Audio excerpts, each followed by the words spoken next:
galing? Kanina pa tayo hinihintay dito. Ako lang mag-isa. May pinuntahan lang ako. May binili na akong tao. Sino? Tungkol saan? Elaine, hindi na mahalaga yun. Kamusta ka? Hindi naman may mga gamot mo? Nakausap ko na pala si Mr. H.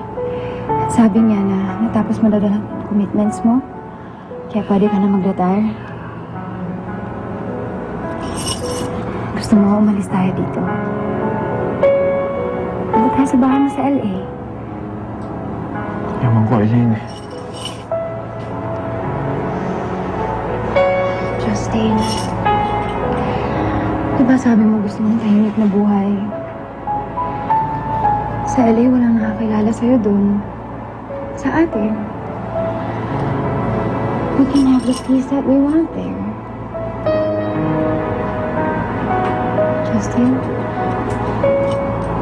gagaling ako dun.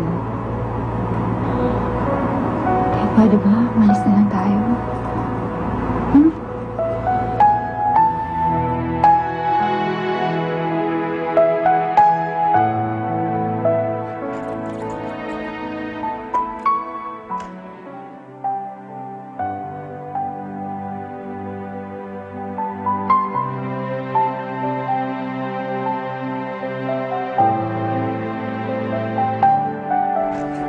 Anong klaseng paglilinis yan, Jessie? Ang dumi pa rin ng sahig, oh. Ano ginagawa mo dito? Nandito ka? Pwede ba huwag mong ibahin yung usapan? Puro alikabok pa rin yung bahay. Oh, tingnan mo. Hoy! Ikaw ha? Huwag mo nga ako pinapakailaman. Hindi ka na dito nakatira. Kaya hindi mo pwedeng pakialaman yung system ko na paglilinis ng magandang bahay na to. Tingnan mo yung ugali mo. Ikaw na nga itong tinuturuan ng tama. Ikaw pa tong galit. Magsaing ka na nga, gutom na ako. Ano? Hindi na ako magluluto para sa'yo, no? Bakit hindi? Bird brain ka talaga, no? Alam mo nandito ako, hindi ka magluluto? Buwisit ka!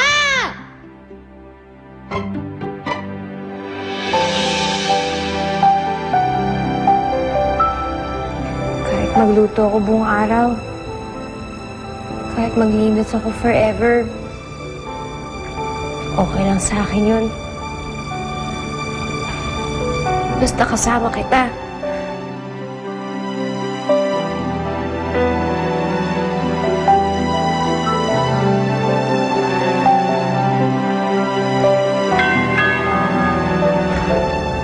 Si Justin na yun!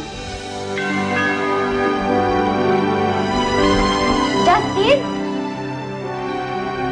Mamita. Jessie.